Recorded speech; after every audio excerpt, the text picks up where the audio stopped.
dalam surga, kami mengucap syukur untuk pagi ini. Terima kasih Tuhan kalau Engkau terus membawa kami di dalam jalan-jalan yang daripadamu. Kami butuh akan terang firman-Mu Tuhan. Biarlah Engkau berfirman dan membawa kami Tuhan. Untuk terus menerus Tuhan kami mengikuti akan apa yang Engkau inginkan Tuhan. Dan kami berjalan dalam track-Mu. Biar segala hormat, pujian, kemuliaan bagi Engkau di tempat yang maha tinggi dalam nama Tuhan Yesus Kristus. Amin. Saya share akan kepercayaan yang buta. Banyak yang menyangkut dalam kehidupan saya maksudnya ya. Nah, kalau kita ingat bahwa kalau orang buta itu kan otomatis tidak bisa melihat. Semua gelap sekali. Sedangkan Tuhan kita adalah terang. Tuhan memanggil kita keluar dari gelap kepada terangnya. Kita lihat kalau Yesus pernah menyembuhkan mata orang buta. Dia menyembuhkan mata orang buta terus Tuhan Yesus bilang, udah ngelihat belum gitu ya. Kata orang itu samar-samar, terus Yesus bawa dia keluar. Nah, bawa dia keluar, udah jelas belum? Orang itu bilang, belum Mbak, saya lihat pohon atau orang-orang gimana gitu. Terus Yesus bawa lagi keluar dan terus keluar. Dan akhirnya orang itu bisa melihat. Tapi di dalam kitab Wahyu dikatakan, mintalah minyak daripadaku supaya matamu bisa jelas melihat. Nah, diurapi minyak supaya kita bisa melihat bagaimana keberadaan kita, ketelanjangan kita. Bagaimana bahwa kita ini seringkali mengaku kita ini melihat padahal masih ada yang belum bisa dilihat. Dan kita harus minta pimpinan dari Roh Kudus. Saya share ini, judulnya bingung saudara. Udah saja tulis kepercayaan yang buta. Maaf kalau judulnya enggak tepat ya. Nah, saya mau kasih contoh tentang kepercayaan palsu. Ya. Kepercayaan palsu adalah kepercayaan leluhur. Kepercayaan masa lalu kita atau kepercayaan lain di luar Kristus. Kita tahu bahwa negara kita itu terdiri dari berbagai suku bangsa. Nah, waktu kekristenan belum masuk, negara ini menyembah akan berhala. Ya nurutin apa kata nenek moyang gitu ya. Termasuk saya masa kecil juga seperti itu.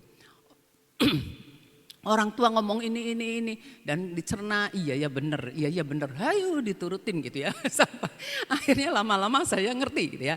Nah kita lihat ya, Kolose 2 ayat 8 dulu. Kolose 2 ayat 8.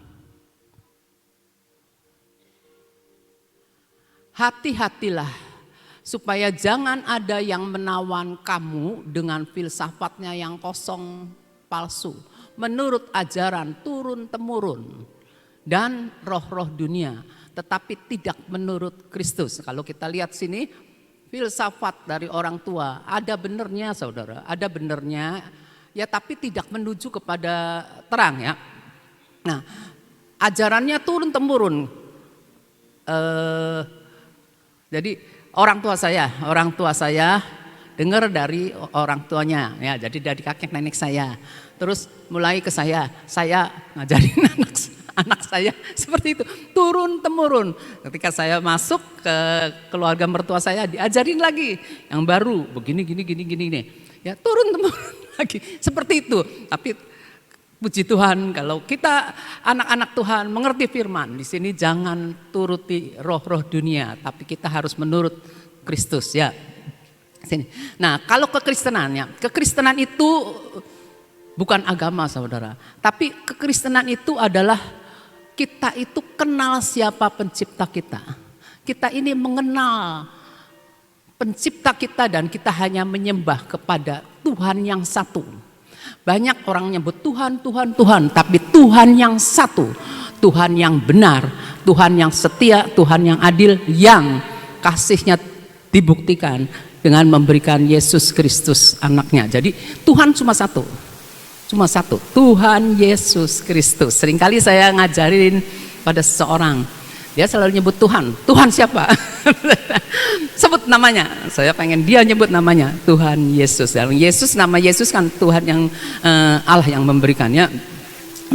Kita sebagai orang Kristen, kita harus punya hubungan dengan pencipta kita, hubungan yang intim gitu ya, hubungan yang intim. Kekristenan itu sesungguhnya, sebenarnya, sejujurnya adalah benar-benar merupakan kebenaran. Dan kalau kebenaran itu adalah kebenaran yang sesungguhnya, yang sejujurnya, yang sebenarnya, yang hakiki gitu ya, tidak bisa diperdebatkan. Kalah atau benar atau tidaknya gitu, nggak bisa diperdebatkan. Kalau ada orang mulai memperdebatkan, lebih baik kita menyingkir ya, hati-hati ya. Karena apa? Kita boleh berkatakan kita kenal Tuhan Yesus yang turun sebagai Allah, yang turun sebagai manusia, itu ada sejarahnya, terbukti. Nah, itu juga ada saksi-saksinya. Kalau Tuhan Yesus dibangkitkan dari antara orang mati, naik ke surga, ada murid-muridnya yang menyaksikan Yesus naik ke surga. Dan kita yang walaupun tidak melihat, kita percaya, kita dapat merasakan bahwa Dia Immanuel, Dia mengirimkan Roh Kudusnya ke kita untuk menyertai kita, mengajar kita, menghibur kita, menguatkan kita. Itulah namanya kekristenan, adalah kebenaran satu-satunya yang hakiki ya, yang hakiki. Nah, kalau kita orang tua kita nih, tentunya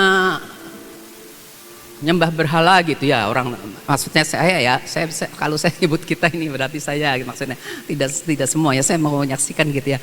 Roh jahat itu mendapat jalur lewat kepercayaan dari kepercayaan palsu. Jadi roh jahat mendapat jalur dari kepercayaan palsu yang diturunkan. Terus kepercayaan palsu kita dari mana? Dari leluhur kita, dari yang mereka yang semuanya berbau penyembahan berhala, berhala. Boleh dikatakan kalau kita sudah menjadi orang Kristen, kita bisa menamakan, oh itu roh agamawi.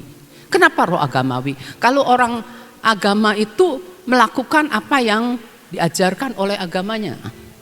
Maksudnya bukan Tuhan ya, oleh agamanya, makanya saya buatan manusia gitu ya. Diajarkan, umpama kita melayani Tuhan, sekedar kita melakukan tanpa kita kenal Tuhan, sekedar kita melakukan rutinitas supaya kita bisa dipandang orang sebagai pelayan, itu tidak, jangan agamawi ya, kita jangan melakukan hal itu. Terus kalau kita melakukan seperti firman Tuhan katakan bahwa Tuhan itu menghendaki penyembah-penyembah, pelayan-pelayan dalam roh dan kebenaran. Jadi kalau kita di dalam roh dan kebenaran, kita harus melayani Tuhan itu dengan kita mengerti kebenaran, dengan dipimpin oleh roh Tuhan. Jadi bukan sekedar kita melakukan sebagai ritual-ritual biasa gitu, seperti biasa gitu, enggak. Jangan seperti itu ya, kita kenal siapa Tuhan kita. Dan kita harus benar-benar kita tahu bahwa kita membutuhkan akan Kristus, membutuhkan pengurapan di dalam kita melayani. Maka penuhlah dengan Roh Kudus ya. Nah, kepercayaan palsu itu bisa juga masuk melalui pengajaran sesat seperti saksi Yehova. Yang sekarang ini ada yang New Age movement gitu, ada lagi apa Kristen apa nggak tahu dah, pokoknya seperti itu ya. Nah, roh jahat itu yang masuk melalui kepercayaan palsu itu biasanya mengikat seseorang turun temurun, otomatis kan, seperti ini, turun temurunnya. Ketika seseorang terima Yesus Kristus sebagai Tuhan, kita harus memutuskan kita tidak berhubungan lagi dengan roh-roh yang lama. Kita enggak hubungan lagi dengan roh-roh yang lama. Walaupun saudara, kadang-kadang gini, kita nih masih, aduh saya belum ngerti ini, tapi saya takut ya. Dulu orang tua saya ngomongin gini, kita masih nurutin, masih lakukan. Nah, ketika kita dengar firman, ya, tadi lagu saat engkau berfirman, saat engkau bertindak maka menang ya. Jadi kalau kita dengar firman, oh nggak boleh lagi, pegang firman itu keberanian satu-satunya untuk kita melangkah maju. Sebab kalau orang nggak berani maju, banyak orang di gereja jadi Kristen, tapi sangat sulit untuk melepaskan yang lama. dan tidak mau baca firman. Dengar firman sekedar datang duduk diam di gereja. Nah, kebenarannya tidak dilakukan. Dia tidak dibebaskan dari roh leluhur, roh masa lalunya dia ya. Jadi waktu kita terima Tuhan Yesus, kita ini harus memutuskan hubungan dengan roh-roh jahat ya. Kenapa? Kalau tidak ya, orang itu akan meragukan kasih Tuhan. Apalagi kalau dia menghadapi masalah, menghadapi sakit penyakit, dia bilang, lah Tuhan kamu katanya penyembuh, mana buktinya saya tidak disembuhkan. Lah Tuhan kamu katanya mengasihi, buktinya saya menderita, buktinya saya miskin, segala macam. Itu roh-roh dari leluhur yang kita tanpa sadar ngomongin kita, nyesatin kita. Jadi kita nih meragukan kasih Tuhan Yesus yang seharusnya dipercayai. Sedangkan kemenangan kita sampai kapanpun adalah percaya bahwa Yesus Kristus itu sangat-sangat mengasihi kita dengan cinta yang tidak terukur. Setingginya langit, sedalam lautan, kasih Tuhan itu untuk kita ya. Kita harus punya kepercayaan seperti itu supaya kita tidak pernah menyangkali akan kasih Tuhan yang sudah berkorban bagi kita.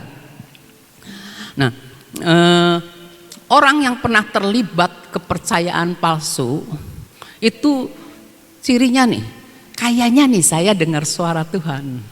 Tuhan nih ngomong saya begini. Itu kepercayaan palsu.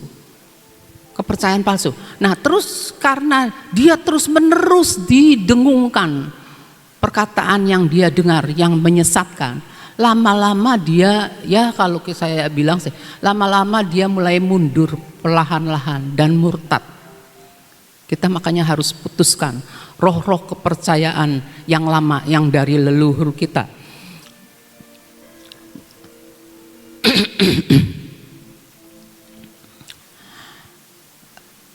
Contohnya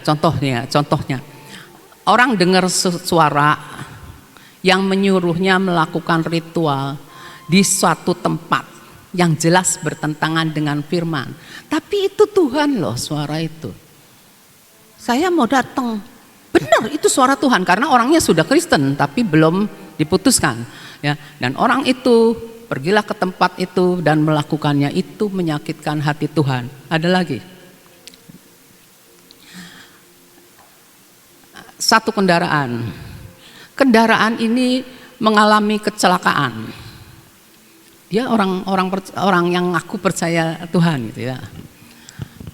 Terus dia apa? Pergilah dia ke pasar, beli bunga 7 macam, ditaruh di air dan disiramlah kendaraannya. Kenapa itu? Saya tanya. Kan habis kecelakaan, istilahnya buang sial kata dianya. Jadi dibasuh sama bunga 7 warna. Angka 7-nya niru kan setan. Nah seperti itu ya. Sekarang ada lagi ya, penyerahan diri kepada setan. Misalnya dukun ya, perdukunan.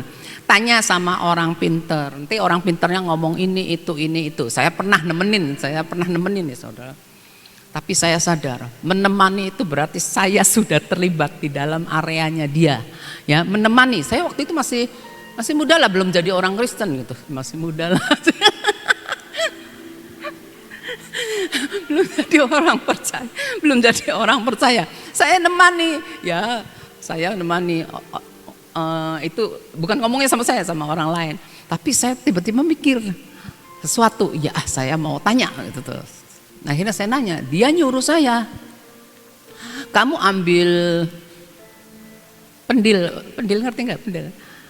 Kendi, ya, kendi. Taruhin kembang 7 warna. Taruh katanya.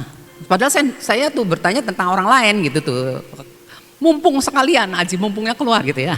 Karena saya nemenin sekalian nanya gitu ya. Terus sampai sebulan kata dia ya. Nyamuk banyak bunga dimasukin di situ ya. Saya nurut. Nah, taruh di mana ya? Saya takut ketahuan suami saya, pikir saya itu ya. Taruh di atas lemari. Suami saya orangnya cuek, nggak bakal bersih lemari. Di atas lemari, paling atas. Sebulan. Sebelum sebulan saya berpikir, mana buktinya? Nggak ada buktinya gitu ya. Mana gitu ya. Yang didoakan jauh dari saya orangnya, saudara. Terus udahlah sebulan tak pikir, nggak bener ini, saya banting pecah, buang, saya nggak percaya. Seperti itu ya. Nah sekarang kalau tukang ramal, saya waktu mau menikah, saudara, kan ada hari baik gitu ya, hari baik, saya dibawa sama mertua saya, ya dibawa buat ngitung hari, lu lahir tanggal berapa, lu lahir tanggal berapa, dihitung lah gitu ya. Nah, terus akhirnya dia netapkan tanggal sekian itu ya, tanggal sekian. Nah pada waktu saya nikah, saudara sepupu saya nikahnya sama. Jadi kita nih enggak bareng, tidak saling datang gitu ya. Nikahnya sama, tanggalnya sama. Saya sih cuma nurut aja, udahlah Tuhan. Waktu itu saya sudah Katolik. Udahlah nurut, belajar nurut, pikir saya, enggak berani saya. Nurut, akhirnya tentuin ya. Berapa tahun kemudian saya tetap berjalan lancar sampai hari ini berkat Tuhan. Saudara saya yang satunya cerai, saudara, dan sekarang sudah meninggal. Seperti itu. Kalau kita sadarnya, roh jahat itu tidak mengetahui rancangan Tuhan, masa depan kita nih tidak tahu. Dia tidak tahu akan masa depan kita. Setan itu tidak tahu. Kalau setan sampai tahu rancangan Tuhan, bisa digagalkan sama setan kan? Kalau setan tahu masa depan kita nih, rancangan Tuhan pasti digagalkan terus sama setan. Tapi sebenarnya hanya Tuhan yang tahu. Coba kita lihat di mana ya? Ayub 42 ayat 2. Ayub 42 ayat 2 ya. Aku tahu bahwa Engkau Tuhan sanggup melakukan segala sesuatu. Tidak ada rencanamu yang gagal. Jadi rencana Tuhan tidak bisa digagalkan oleh manusia, oleh orang pinter maksudnya. Orang pinter mau ngomong, nanti kamu ada ini. Pokoknya kita harus tetap berpegang bahwa rencana Tuhan bagi saya yang terjadi, bukan rencana manusia. Dan tidak ada rencana Tuhan yang gagal. Terus Yesaya 14 ayat 27. Yesaya 14 ayat 27. Tuhan semesta alam telah merancang. Kalau Tuhan sudah merancang, siapakah yang dapat menggagalkannya? Tidak ada kan? Tangan Tuhan telah teracung, siapa yang dapat membuatnya ditarik kembali? Kalau tangan Tuhan sudah teracung, tidak ada yang dapat menarik kembali. Jadi ramalan bisa terjadi itu karena kita ini takut atau mengimani. Jadi terjadi gitu tuh. Tapi kalau kita sadar, kita ini mengimani tanpa jadi gini. Jadi misal nih kita dengar ramalan gini. Karena takut, pada waktu dengar takut ya. Tapi pada waktu ngejalani lah sih ini menuju ke penggenapannya orang itu gitu tuh. Nah, itu berbahaya karena kita tanpa sadar kita sudah mengimaninya ya. Ayub 3 ayat 25. Ayub 3 ayat 25. Karena yang kutakutkan itulah yang menimpa aku, dan yang kucemaskan itulah yang mendatangi aku. Saya diberkati dengan kemarin Sofi khotbah tentang Ayub. Ayub itu agamawi karena sedikit-sedikit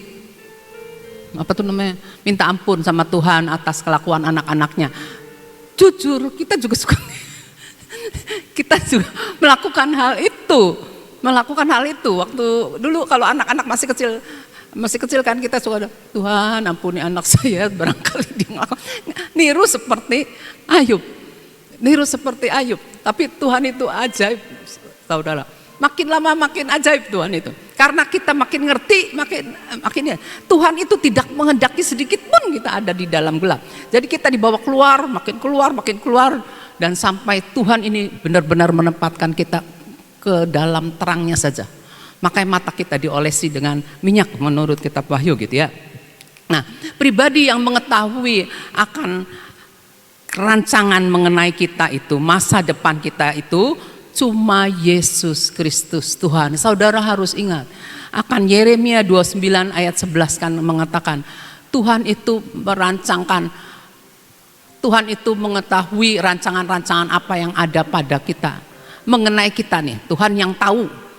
Ya, yaitu rancangan damai sejahtera, bukan rancangan kecelakaan, untuk memberikan kepadamu hari depan penuh harapan. Jadi masa depan orang Kristen, apapun yang kita alami, masalah apapun, problem apapun yang berat, itu dikatakan bagi orang percaya selalu ada harapan. Karena Yesus itu adalah jalan, Yesus itu adalah kebenaran yang memerdekakan kita. Ya, Yesus itu adalah kehidupannya. Jadi kita harus percaya, umpama kita ngalami masalah, kita harus percaya Tuhan Engkau mereka-rekakan semua menjadi baik, semua menjadi baik dan mendatangkan kebaikan bagi saya Tuhan. Karena saya mengasihi Tuhan dan karena saya mau jadi pelaku firman. Jangan kalau kitanya enggak keruan-keruan terus minta supaya itu terjadi, enggak. Kita harus jadi pelaku firman. Terus tentang adat istiadat ya, saya akan share. Nah, jalur roh jahat melalui adat adalah salah satu jebakan. Ya kan? Pasti jebakan lah kalau melalui adat. Kita kan adat orang Tionghoa, adat orang Tionghoa aja ada macam-macam saudara. Orang Tionghoa A, orang Tionghoa B, ini bangsa kita ada seperti itu. Orang Tionghoanya sendiri tuh. Belum kita yang tinggal di Jawa, belum yang kita yang tinggal di Cirebon, belum kita yang tinggal di Bandung, belum kita yang tinggal Kuningan, beda-beda adatnya ya, adatnya banyak. Ya, nah itu merupakan jalur roh jahat. Nah, kebanyakan adat istiadat itu lebih mengutamakan adat, seperti firman Tuhan katakan, orang-orang lebih mengutamakan adat daripada Tuhan. Nah, dianggapnya apa? Seperti kita tahu ya, minggu ini kan ada arak-arakan cap gome, ada arak-arakan cap gome ya. Nah, kalau dibilang jangan ditiadakan. Kenapa? Karena itu salah satu warisan budaya leluhur. Warisan budaya leluhur. Nah, orang-orang yang lagi cap gome itu ya, diajarin supaya terima kasih pada dewa-dewanya. Patungnya diarak-arak gitu ya. Yang lucu nih, anak-anak kecil, anak pasukan Army Kids nih. Udah pernah lihat cap gome belum tahu. Cap gome tidak tahu. Barong saya tahu, tapi dia belum pernah lihat. Saya tuh mau ngomong suruh lihat atau enggak gitu, takut salah juga. Tapi mereka nih tahu kan yang barang yang gimana, tahu ya, supaya punya bayangan gitu. Umpamanya mereka diajarin supaya jangan sekedar itu bahaya gitu tuh ya. Anak-anak lucu sekali. Nah, contoh lagi ya, budaya leluhur, budaya leluhur gini. Terima kasih pada orang yang sudah mati, ya kan? Orang Tionghoa gitu, orang Tionghoa yang kayak kita ini. Terus terima kasih pada leluhur, terima kasih untuk minta perlindungan dari orang yang sudah mati, itu ada gitu ya. Terus ada yang bilang gini, kamu tidak berbakti pada orang yang sudah mati itu. Orang yang sudah mati itu tuh tahu nggak? Itu yang memberikan kekayaan. Kamu tidak berbakti, harus berterima kasih. Jadi kalau kita cengbeng kudu datang ke situ katanya. Haleluya. Ya seperti itu ya, itu hati-hati ya. Manusia, kadang-kadang manusia lebih takut dikucilkan sama orang atau sama keluarganya daripada takut akan Tuhan. Saya jujur, saya pernah ngalamin kayak gini nih saudara. Saya kaget suami saya waktu diajak pergi ke Cengbeng, suami saya nggak mau. Saya sih takut, kalau suami kan anaknya kan, jadi berani gitu ya. Saya bilang gini, udahlah kamu cuma nemenin aja, tidak bisa. Dalam hati saya radikal juga kan, gini, nanti saya yang bakal disemprot. Ya udah saya diem aja. Bener, mereka pergi. Ajak lain-lainnya gitu ya. pakai mobil apa itu, pakai mobil angkot loh padahal sih aduh. Tapi tidak peduli suami saya pakai mobil angkot mereka pergi gitu ya. Terus kata saya tuh ada orang Kristennya juga di situ. Kata saya tuh, kamu kenapa sih cuma antar aja, udah nggak usah banyak ngomong. Jadi saya takut sudah lah. Seperti itu ramai-ramailah datang itu karena roh leluhur, adat leluhur diturunkannya, tapi kita mau putuskannya. Nah, mereka takut dikucilkan oleh keluarga daripada takut Tuhan. Mestinya takut Tuhan. Kita lihat Markus 7 ayat 6 sampai 9. Markus 7.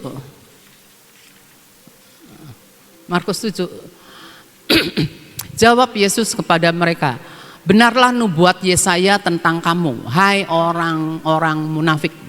Sebab ada tertulis, bangsa ini memuliakan aku dengan bibirnya, padahal hatinya jauh daripadaku. Orang kalau takut nih saudara, saya ingat, orang kalau takut dijauhi dari teman-temannya, dari lingkungannya, itu gini, ada orang Kristen diajak, ayo kita ramai-ramai wisata. Nanti kita ke A ke B. Termasuk sahabat saya almarhum diajakin juga. Lalu pergilah mereka. Dan gak taunya berhenti di orang pintar. Ya, orang Kristen itu seperti saya juga, cuman nemenin. Dia ditunjuk sama orang pintarnya. Saya tidak bisa baca kamu, padahal orang itu nggak minta supaya dibaca. Saya tidak bisa membaca kamu karena ada salib di dalam kamu. Malunya kayak apa? Tapi buat menjadi kesaksian ya, bisa menjadi kesaksian. Dah. Nah, teman sahabat saya nih, sahabat almarhum saya, pergilah ramai-ramai dengan ibu-ibu karena dia atlet PON. Kesana kemari, tapi dia sama sekali tidak tergoncangkan untuk dia turun gitu. Ya cuma lihat saja, kita cuma deleng bepek, kata dianya. Ya wis bagus kalau gitu. Tapi dia waktu itu masih menggebu-gebu, jadi istimewa saudara, luar biasa ya. Senang juga, kangen juga. Ya, Yesaya 29 ayat 13. Yesaya 29 ayat 13. Yesaya. Dan Tuhan telah berfirman, oleh karena bangsa ini datang mendekat dengan mulutnya, jadi cuma mulutnya aja, ngomongnya aja, bisa berdoa dan memuliakan aku dengan bibirnya, haleluya puji Tuhan, cuma mulutnya. Nah, perhatikan, padahal hatinya menjauh daripadaku. Hatinya menjauh daripadaku, ngejauhi Tuhan. Cuma sekedar datang, sekedar berkumpul ya. Ibadahnya kepadaku hanyalah perintah manusia yang dihafalkan.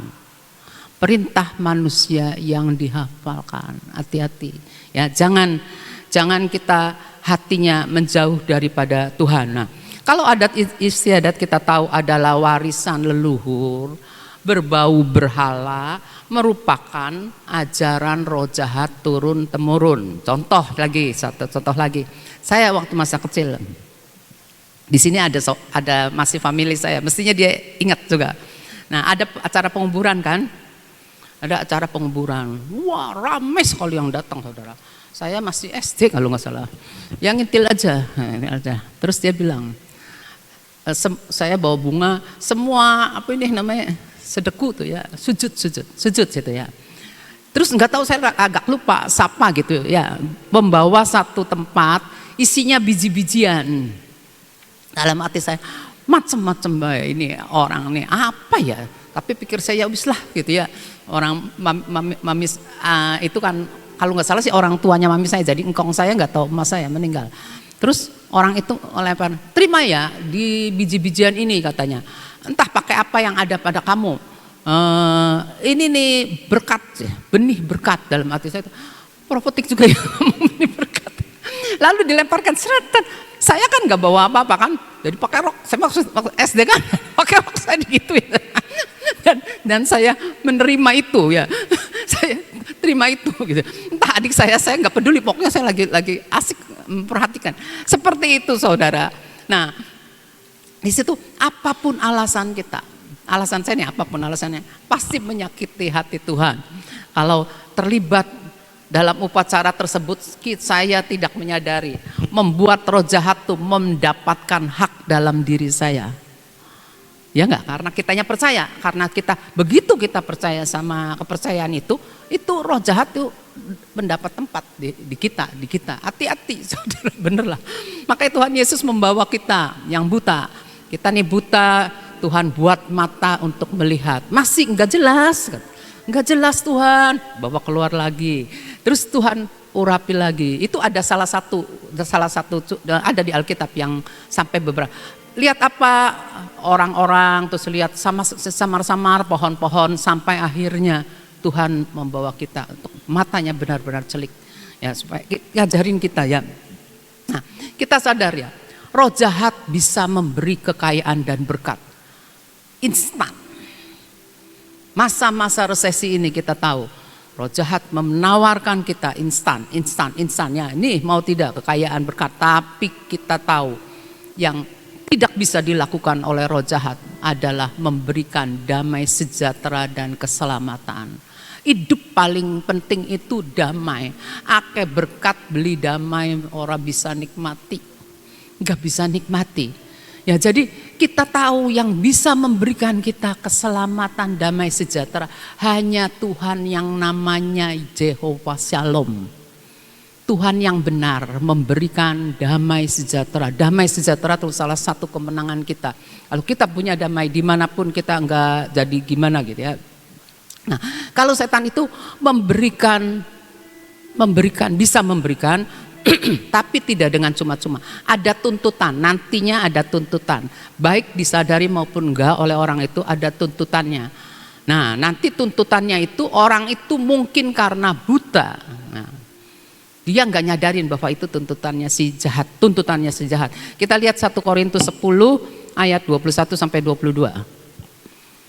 Kamu tidak dapat minum dari cawan Tuhan dan juga dari cawan roh jahat. Kamu tidak dapat mendapat bagian dalam perjamuan Tuhan dan juga dalam perjamuan roh-roh jahat. Atau maukah kita membangkitkan cemburu Tuhan? Apakah kita lebih kuat daripada Dia? Tuhan itu cemburu. Jadi kita jangan sampai mengikuti hal-hal yang seperti itu.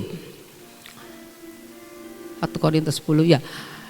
Jadi kebiasaan dan kepercayaan leluhur itu ketika kita mempercayainya, kita tuh mengikatkan diri kepada cawan roh jahat ya. Hati-hati ya. Terus kita lihat 1 Timotius 1 ayat 3 sampai 4. Ketika aku hendak meneruskan perjalananku ke wilayah Makedonia, aku telah mendesak engkau supaya engkau tinggal di Efesus. Ini Paulus ngomong, menasihatkan orang-orang tertentu agar mereka jangan mengajarkan ajaran lain. Terus, ataupun sibuk dengan dongeng dan silsilah yang tiada putus-putusnya. Ada orang yang senang sekali ceritanya tentang silsilah, enggak kelar-kelar. Mungkin karena orang tua. sudah tua nganggur nggak? Senang cerita silsilah. Ini kawin dengan ini, punya anak ini kawin sama ini terus. Orang kuno biasanya kayak gitu, ada orang yang seperti itu. Ataupun sibuk dengan dongeng. Saya sih jujur, saya senang kalau dengar dongeng dan dengar silsilah. Tapi yang positif, yang positif yang sesuai firman yang saya mau dengar ya, yang baik-baik. Ataupun sibuk dengan dongeng dan silsilah yang tidak putus-putusnya, yang hanya menghasilkan persoalan belaka, rebutan ngomong, dan bukan tertib hidup keselamatan yang diberikan Allah dalam iman. Jadi dalam iman. 1 Timotius 4 ayat 7. 1 Timotius 4 ayat 7. Tetapi jauhilah tahayul dan dongeng nenek-nenek tua, latihlah dirimu beribadah. Masa kecil saya senang sekali dengar dongeng. Dan sekeliling saya, pembantu saya, terus paman saya tinggal serumah, dia doyan dongeng. Karena paman itu paling tua serumah soalnya. Paling tua jadi tuape gitu ya, kakaknya papih paling tua. Nah, papi sama mami saya sama cici saya nonton gitu ya. Nah, jadi saya dengerin dongeng dari mereka. Senang saudara. Nggak tahu bisa senang loh, heran loh. Waktu kecil tuh senang, makanya saya ya begitulah. Terus di sini katakan, latihlah dirimu beribadah. Kita harus latih untuk beribadahnya kepada yang benar. Nah, ketika kita percaya Yesus, kita lihat 1 Petrus 1 ayat 18-19. Yesus itu setelah menebus kita dari cara hidup kita yang sia-sia. Jadi kita harus ingat bahwa cara hidup kita yang dahulu sudah ditebus oleh Yesus. Jadi kita harus melatih diri beribadah dengan cara yang benar. Dari cara hidupmu yang sia-sia yang kamu warisi dari nenek moyangmu, itu bukan dengan barang yang fana, bukan pula dengan perak atau melainkan dengan darah yang mahal, yaitu darah Kristus, sama seperti darah anak domba yang tak bernoda dan tak bercacat. Kita jangan sia-siakan darah Yesus Kristus. Tidak semua adat istiadat itu buruk, ya memang tidak semua adat istiadat itu buruk. Hanyalah adat istiadat yang berbau kuasa kegelapan. Hati-hati. Ya, kalau adat istiadat kemarinnya, minggu kemarin kan kita ngerayakan Imlek ya. Imlek itu dikatakan kumpul dengan keluarga. Ya oke lah, kumpul dengan keluarga nggak apa-apa. Saling berbicara, saling ngobrol satu sama lain, cerita berbagi pengalaman. Ya oke lah itu. Terus saling mengunjungi akan orang tua gitu ya. Mengunjungi akan orang tua, memberikan berkat untuk orang tua gitu ya. Itu boleh ya. Itu nggak apa-apa, itu nggak berbau kuasa kegelapan.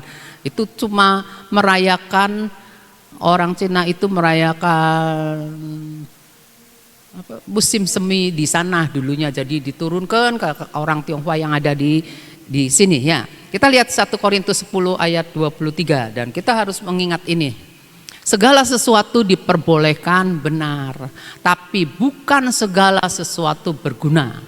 Segala sesuatu diperbolehkan benar, tapi bukan segala sesuatu yang membangun. Jadi kita harus cari yang berguna, kita harus cari yang membangun. Itu saja yang saya sharekan. Tuhan memberkati. Coba ditayangkan 1 Korintus tadi yang mengatakan bahwa segala sesuatu itu diperbolehkan, tapi bukan segala sesuatu itu, bukan segala sesuatu membangun. Jadi kita lihat di dalam 1 Korintus 10 ayat 23, segala sesuatu diperbolehkan. Benar. Ini firman Tuhan ya. Tapi bukan segala sesuatu berguna ya. Jadi ada yang dikatakan diperbolehkan. Tapi bukan segala sesuatu itu berguna dan bukan segala sesuatu itu membangun. Ini sebenarnya ayat pegangan saudara dan saya di dalam mengambil keputusan. Kita tahu tadi diceritain segala macam ya sama Ibu Abigail. Sebentar lagi itu kan orang Tionghoa ini mau masuk dalam apa? Bukan cap gomeh. Apa yang ke kuburan tuh? Cengbeng ya. Nah, terus kan banyak yang nanya, boleh nggak sih kita tuh ke kuburan? Misalnya, loh kan dikatakan di 1 Korintus 10 ayat 23 segala sesuatu diperbolehkan ya. Hanya tergantung dari apa itu berguna enggak buat kita, apa itu membangun enggak buat kita ya. Mungkin ada sesuatu yang berguna buat kita, belum tentu berguna buat orang lain. Mungkin ada sesuatu yang membangun buat kita, tapi belum tentu membangun untuk orang lain. Jadi benar-benar apapun yang saudara lakukan, itu ini menjadi tolok ukur. Itu berguna enggak buat saya, dan itu membangun enggak buat saya. Itu pribadi ya.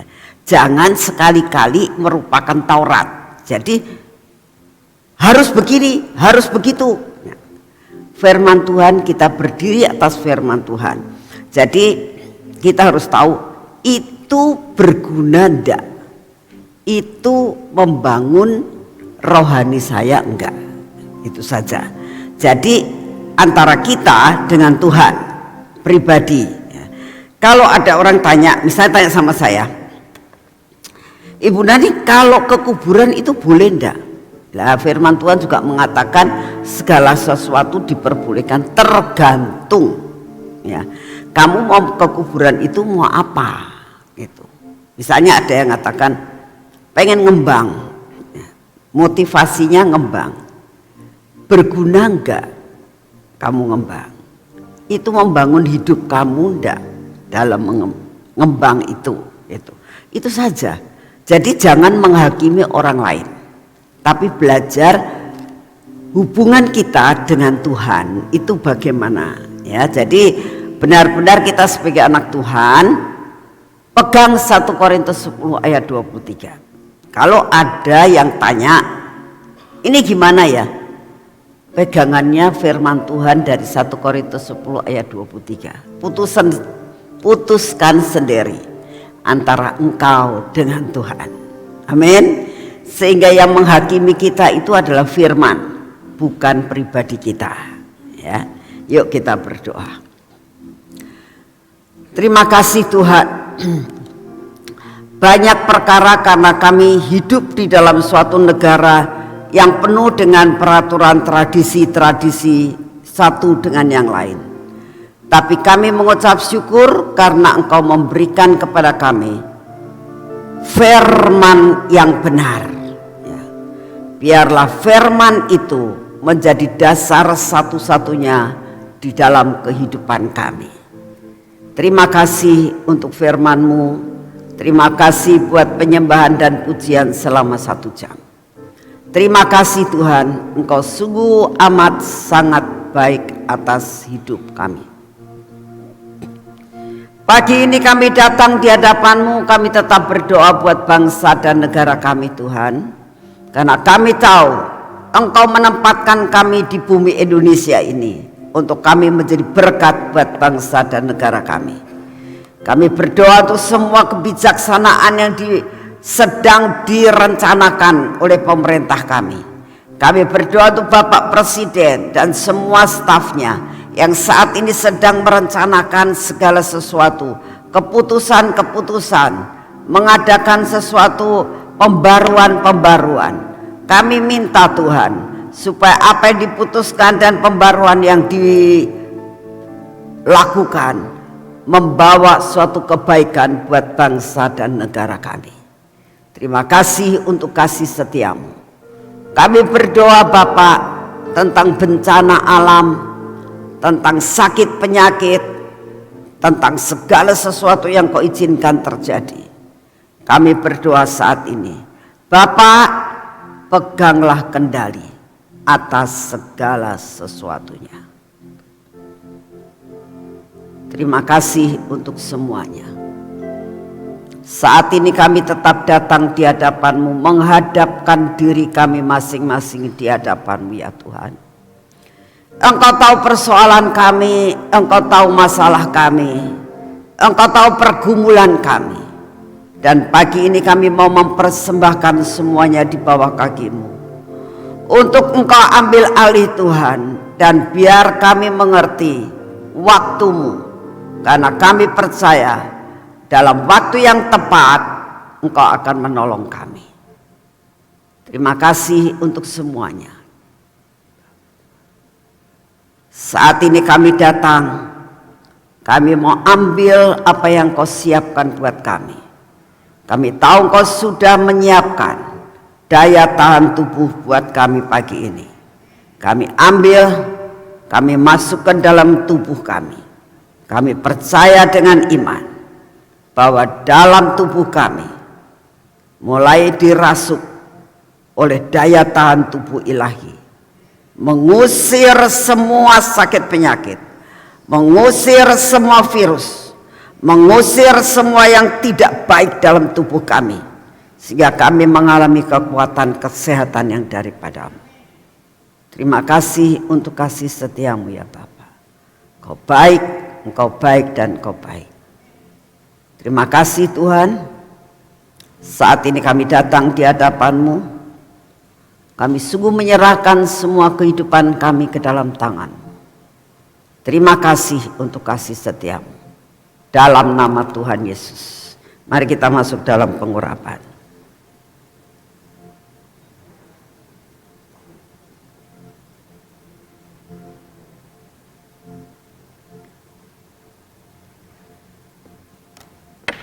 Dalam nama Tuhan Yesus.